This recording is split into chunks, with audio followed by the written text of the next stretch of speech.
I told you a million years ago to clean your room. If that's you, today I'm going to share all my tips on how to get children be responsible. Not because we tell them, but because they know it is the right thing to do. I am Marcela Collier, I am a mom of twin toddlers, and I'm a behavioral specialist. The when-then rule. Before children develop the inner motivation to be responsible, they need an extra guidance from us. And this is a great strategy because it shows them what it is for them at the other side. And this is how you apply it. Do you guys want to play with slime? Yes. Okay, we pick up all this. Then we can play with slime. I'll pick up with one hand. Okay, with one hand, that sounds great.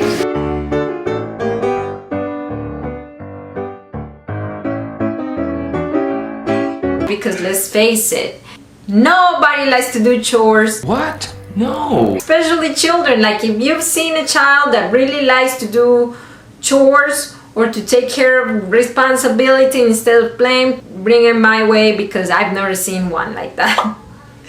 Children are more willing to comply when they see that there is a benefit for them. And later in this video, I'm going to tell you exactly what to do to build that inner motivation. But in the meantime, this is a great strategy to apply. Show them the benefits of being responsible. For example, if you're struggling to get them to brush their teeth, show them videos. There are many educational fun videos that they can watch on YouTube here in this platform, and you can do it with many other things. And if that doesn't motivate them enough, you could motivate them by showing them the consequences of not doing what they're supposed to be doing. And that actually is going to bring up motivation in them. Release power. How? Because when we have this to-do list for our children, they feel out of control. They feel that we are instructing them all the time, we're commanding from them, and they don't have a say. When they feel they have a say, we avoid a lot of headaches. Why? Because there is no reason for them to engage in arguments and power struggles with you. And how can you do this? Actually, by releasing choices to them. You can say something like, do you guys want to pick up the Legos first or the trains first? We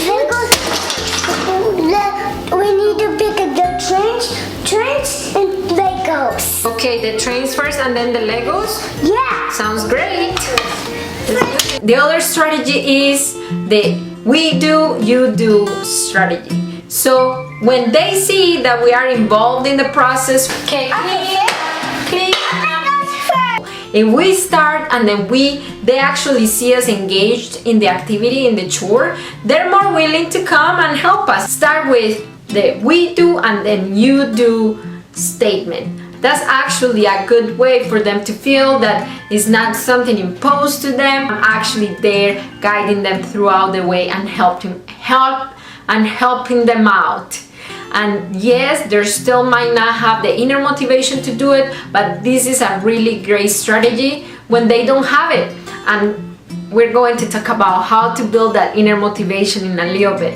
Your goal is for your children to give you an imperfect effort. And this is something that I struggled growing up. My chores were cleaning the floors. And my mom, she wanted me to do it how she would do it. And then she was just following me around all the time. And I hated it. Many times I engaged in power struggles with her.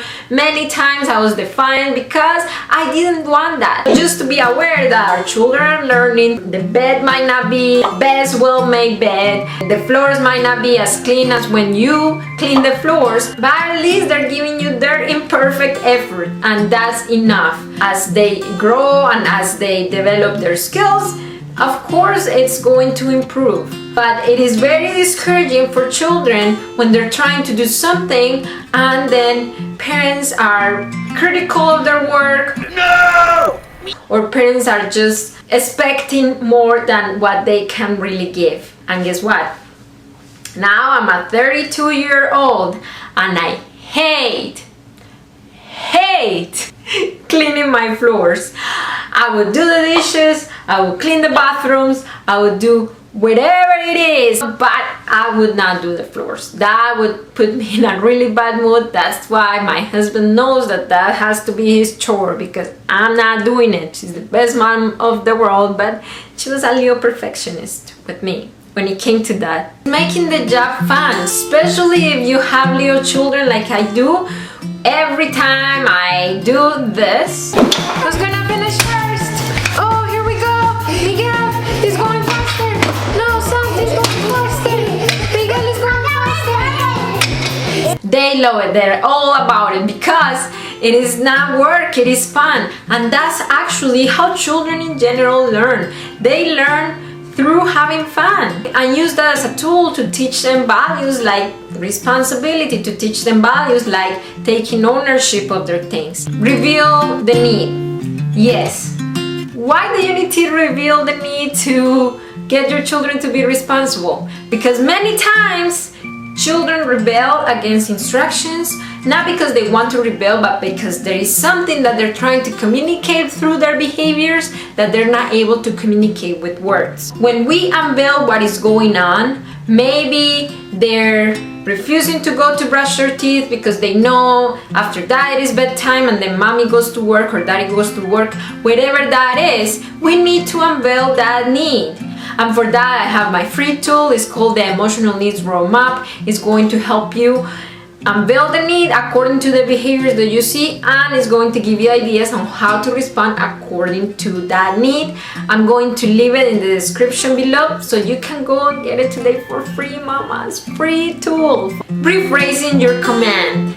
And this comes with avoiding power struggles with our children. When we come to them, Pick up your toys. Pick up your room. it is very possible that our children are going to be defiant. It comes to them really strongly. So instead of that, you could give them the same instruction, but from a different angle. What are you guys cleaning up? The fish. The fish. And what can we do after the fish? The Legos. Okay, the Legos. Okay, clean up. And the end result is the same exact thing. Actually, it is a better result because they're more encouraged to do it. Just because they don't feel threatened by your words, they don't feel attacked, they feel that there is just part of the daily conversation. Doing it in steps. I know that we want our children to be masters of morning routine, night routine, school routine. We want them to be successful and masters in all areas. If everything is a struggle, I recommend you to go in steps.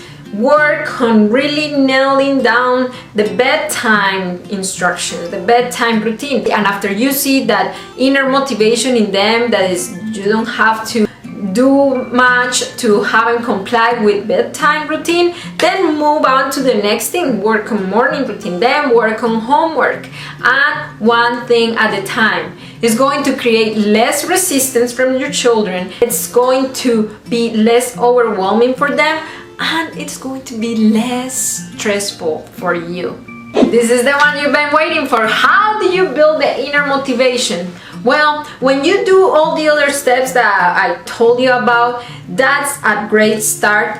But the one that is really effective in building that inner motivation is when they see that they're valued and appreciated every time they do it.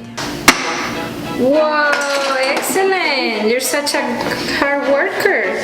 You're almost done. That way they are able to connect the action with the cause and the benefit. It just feels good. Remember the last time that you were praised? Good job. Maybe at your job, maybe your husband, maybe your wife, maybe your mom. Didn't it feel good? You just wanted to repeat the same thing to get praised again, right? Children are the same thing. When they see the reward of praise, they are going to build that inner motivation to repeat the desirable behavior over and over again. In the beginning, when we're trying to establish a behavior, we wanted to praise them a lot, and for little things. And as they build the skill, for example, here maybe the skill of picking up their toys, then you are going to space out that praise. I'm very curious, please let me know in the comments. Are your children toddlers like my twins? Are they teenagers like my foster son? Are they in between? Please let me know in the comments. If you haven't subscribed to my channel, I encourage you to subscribe if this kind of content is of value to you. Every week I'm here showing up for you to give you very practical parenting tips. I show my mom life, I do different vlogs. It's not all just me talking. I'm on the same boat with you moms. We got these moms. We are able to raise happy, confident children. When you pick up your toys and you take care of your chores, you get to do fun things like this one, playing with slime.